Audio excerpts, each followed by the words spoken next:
I'll start that. Coming back to the classes feedback ને આપણે શું અચીવ કર્યું છે એની માટે હું કંઈ કહીશ.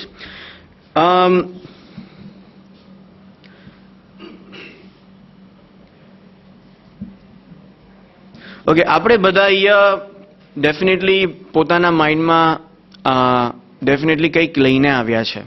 ઓકે, આપણા માઇન્ડમાં ઘણું બધું હોય છે, પણ જ્યારે તમે અહીંયા આવો છો તો તમે ખાલી 10% એકોર્ડિંગ ટુ મી તમે બોલી શકો છો કે તમે એક્ટિવલી એને પ્રેઝન્ટ કરી શકો છો. તો તમારા માઇન્ડમાં તમે ક્યાં બોલવાનું છે, તમે એવી રીતના સ્પીચ લો છો. તમારી ટોપિક્સ એવા હોય છે, મારા ટોપિક્સ મારા લેવલના હોય છે. વોટ આઈ એમ થિંકિંગ, કે મારે શું કહેવું છે અને હું શું વિચારું છું. એવી રીતના બધાના અલગ અલગ ટોપિક છે. ટીચરના અલગ ટોપિક હોય, જર્નલિસ્ટ નિખિલભાઈના બી એમનો ટોપિક હોય, as a housewife, as a employment officers, બધાના અલગ અલગ ટોપિક છે. તો આપણે ડિફરન્ટ રીઝન્સથી આવેલા છે. અને ફોર મી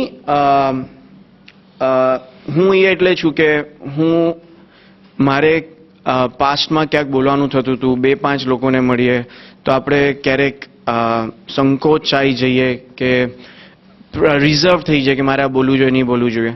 તો આ ક્લાસીસમાંથી અલગ અલગ સ્કિલ્સ જાણવા મળી છે સરના તરફથી કે ક્યાં શું બોલવું, એન્વાયરમેન્ટ શું છે, તમે કેવા લોકો સાથે ગ્રુપમાં બેસેલા છો, પબ્લિક લિસનર્સ કોણ છે. તો અહીંયા હું આજે કહું તો આજે લિસનર્સમાં છે મનુભાઈ, યંગ સ્ટુડન્ટ્સ છે, ડિફરન્ટ રિલિજનના લોકો છે, ઓલ ડિફરન્ટ રિલિજન, હાઉસવાઇફ્સ છે અહીંયા, ટીચર્સ છે અહીંયા, બિઝનેસમેન છે અહીંયા. એટલે એ શીખવા મળ્યું કે કઈ જગ્યાએ કેટલા લેવલમાં કયા ટોપિક પર વાત કરવી. એટલે હું અહીંયા આવીને કોઈ બીજો ફાલતુ ટોપિક નહીં લઈ શકું કે એ સમજ પડી કે અહીંયાના કોઈને બી ઇન્ટરેસ્ટેડ નહીં હોય એવું કંઈ. પછી એમાં એટલે એ જ કે એજ ફેક્ટર ખબર પડી ગઈ છે.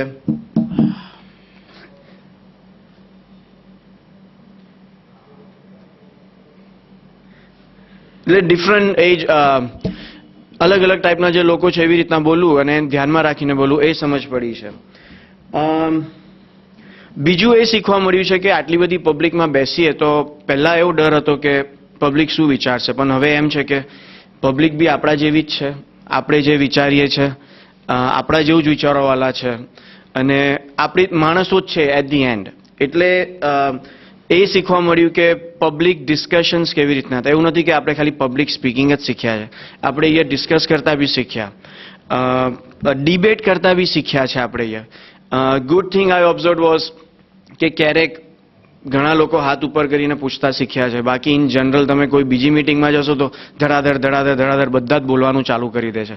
તો આ બી શીખવા મળ્યું છે કે અહીંયા એક પછી એક આ બેઝિક વસ્તુ છે જ્યાં તમારી ફેમિલીમાં બી કામ આવે. તમે તમારા પેરેન્ટ્સ, તમારી વાઈફ, કોઈની સાથે ડિસ્કશનમાં બેસેલા છો તો ટોપિક નેગેટિવ હોય કે પોઝિટિવ હોય, પણ તમે એ શીખ્યા હું છેલ્લા 10 દિવસમાં કે મારી વાઈફ સાથે બેસ્યો, પપ્પા સાથે બેસ્યો કે બેસો કે હવે તમારો ચાન્સ છે, તમે બોલો પછી હું બોલું છું, તમે તમારો પોઈન્ટ કહો પછી હું મારો પોઈન્ટ કહું છું.